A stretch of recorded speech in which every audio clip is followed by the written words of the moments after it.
told that heart failure is a clinical syndrome characterized by some of the symptoms like breathlessness, ankle swelling, fatigue, and signs would be increased JVP, pulmonary crackles, and peripheral edema. And it would be resulting in the systolic and diastolic LV dysfunction.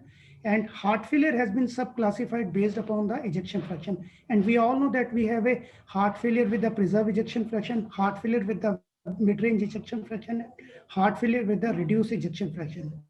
And it has been shown that approximately 50% of the patient will have a heart failure with a reduced ejection fraction. So coming to the etiology of the heart failure, usually it is a myocardial abnormality. However, abnormalities of the wall, pericardium, endocardium, heart rhythm can also be there. And ischemic heart disease is a predominant cause, which is mainly in the developed country. And there are a list of other causes which can be there resulting into heart failure. So identification of a etiology and the type of heart failure will help in deciding the disease management.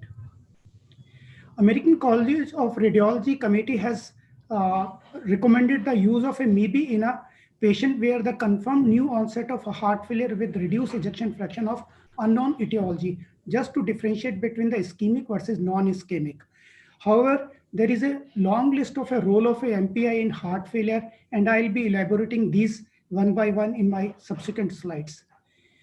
As Professor Gambhir has told that the MEB or sestamib is a one SPECT agent which is being used for a MPI, and it is a cationic complex that diffuses across the capillary membrane and binds to mitochondria. MEB is injected intravenously at stress or at rest, and the vasodilator agents which are used for a stress are normally adenosine, regadenoson, or dipyramidol. And for the basis of imaging, there should be intact blood flow which can deliver the tracer to the myocardium, and there should be viable myocardium so the tracer can be extracted and retained in the myocardium. Other tracers which are being used is the thallus chloride and the tetraphosphamide. However, thallus chloride is no longer being used because of the suboptimal imaging and the high unfavorable dosimetry.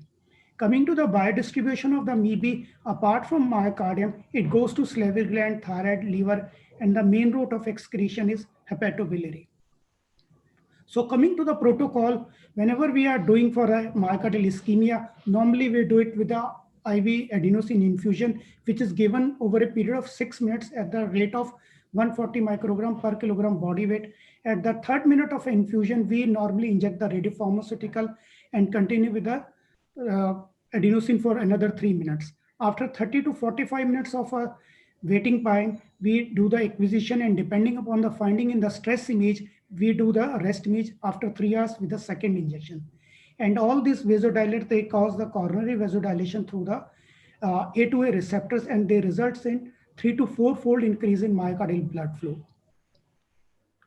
On the left-hand side, we can see that there is a tracer uptake in the myocardium, and on the right-hand side, we can see the reformatted images in the short axis, in the vertical long axis, and the horizontal long axis, and we can see there is a homogeneous tracer distribution in the whole of the LV myocardium. So it was a normal study done with a MEB scan.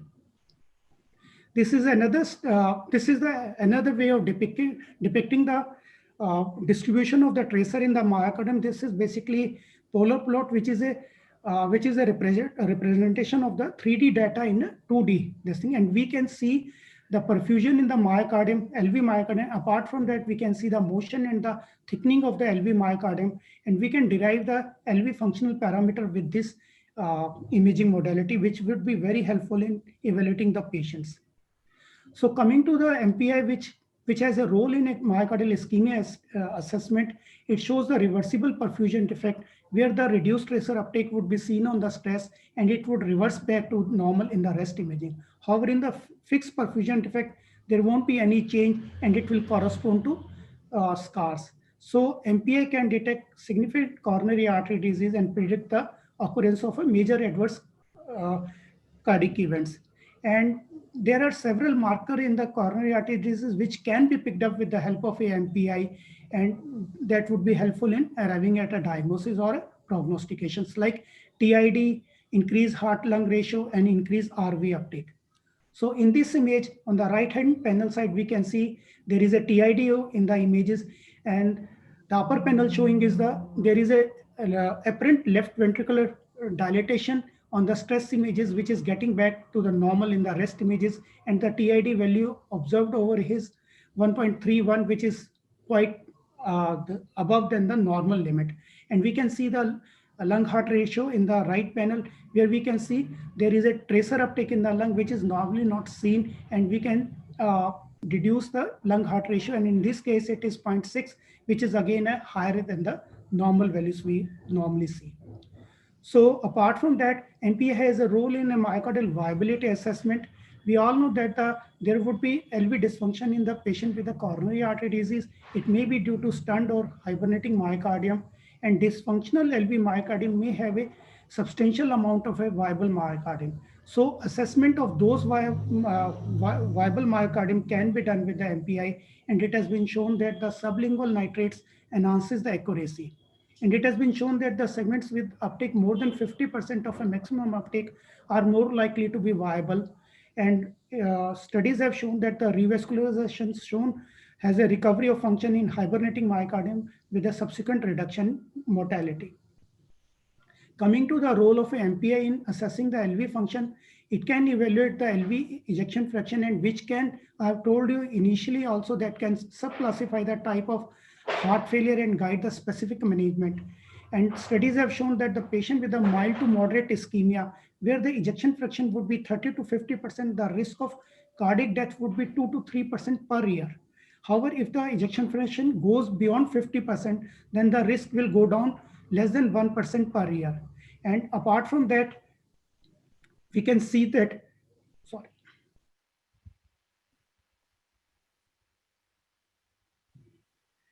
We can evaluate the end systolic and end diastolic volumes and their geometry. We can estimate or assess the wall motion and wall thickness. This study I have taken from the literature, which has been recently published in the Journal of Nuclear Cardiology, where they showed the incremental value of a wall motion and thickening to the perfusion alone by the MPI in the patient of ischemic heart failure. They took 83 ischemic patients, and all the patient underwent MIBI, MPI, and FDG metabolic imaging. The patients were evaluated for the segmental myocardial perfusion, wall motion, and wall thickening. And out of 1411 segments, 637 segments had a decreased perfusion. And out of that, on the basis of the FDG PET imaging, they showed that 53% of the segments were hibernating, and so 47 segments were scarred. And their study showed that the myocardial segments with less than 50% uptake can still be viable and hibernating. They might have been missed if the only perfusion was assessed. However, myocardial wall motion and thickening gave the incremental benefit over the perfusion measurement, and it enabled the investigator to tell about the better differentiation of a myocardium from the scar in a patient with a ischemic heart failure. And the data is also showing when the rest perfusion uptake along with the wall motion and wall thickness were taken, it has a better predictor value than the rest perfusion uptake alone was taken. So apart from that, MPI has a role in a diastolic function parameter, and it is very useful in evaluating the patient with the heart failure with preserved ejection fraction. And we can derive certain parameters with the MPI, like LV peak filling rate, time to peak filling rate, 1/3 ejection fraction. And it has been shown that these diastolic function parameter may be the only parameter which get deranged in the heart failure with the preserved ejection fraction. This study, which again I have taken from the literature, it shows the synergistic prognostication of a LVH and the LVMD in the heart failure patient. They took 829 heart failure patients with the LVF less than 50%, and they evaluated those patients for the prognosis with the help of a MPI, where they derived the phase standard deviation and LV mass index. And they arrived at an optimal cutoff value of a PSD more than 37 and LV mass index more than 120 gram per square meter. And they found that 27% of the patient had a cardiac event at the mean follow-up of 34 months. And their study showed that the cardiac events group compared to non-cardiac event group had a greater phase standard deviation and LV mass index. And this Kaplan-Meier estimate is also showing that the cardiac event free survival was better in a patients who have having a face standard deviation and LVMI less than the cutoff values in comparison to the patient who were having a face standard deviation more than 37 and LVMI of a more than 122 uh, gram per square meter. Again, the MPI has a role in planning of a CRT. CRT is a one modality which is normally used for a heart failure patient and all this thing. However, LV pacing site and its location relative to scar or ischemia may result in ineffectual resynchronization with adverse or suboptimal clinical response. So we need to know about the LV pacing site, and it has been shown that the extent of myocardial viability at the site of LV pacing predict the CRT response. So site of LV lead pacing must be selected based on the MPI spec finding to obtain the highest clinical benefit. This is the image where we have derived the phase analysis with the help of a MIBI MPI, and it has been done in a patient who has undergone the CRT. So before CRT, we can see the phase histogram. That phase histogram is quite wide and it is not narrow, and we can see the contraction of the myocardium. The black area is showing the contraction of the myocardium, but in this case, before CRT, we can see there are certain amount of the myocardium which has not contracted during that cycle. However, after CRT, the same patient underwent the MPI study, and now the phase histogram has become very sharp and narrow. And we can see the contraction of the myocardium is occurring in that cycle, and there is all over there is a black area which is showing the contraction of the myocardium.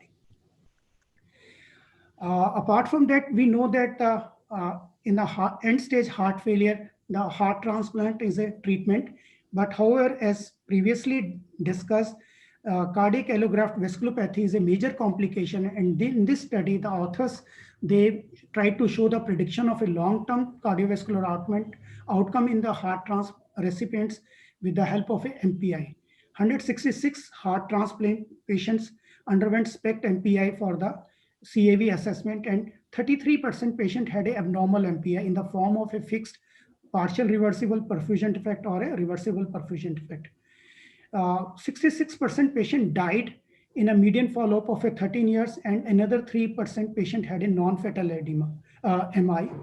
And the Kaplan-Meier curve shows that the event-free survival for the all-cause mortality in the heart transplant patient with normal and abnormal MPI.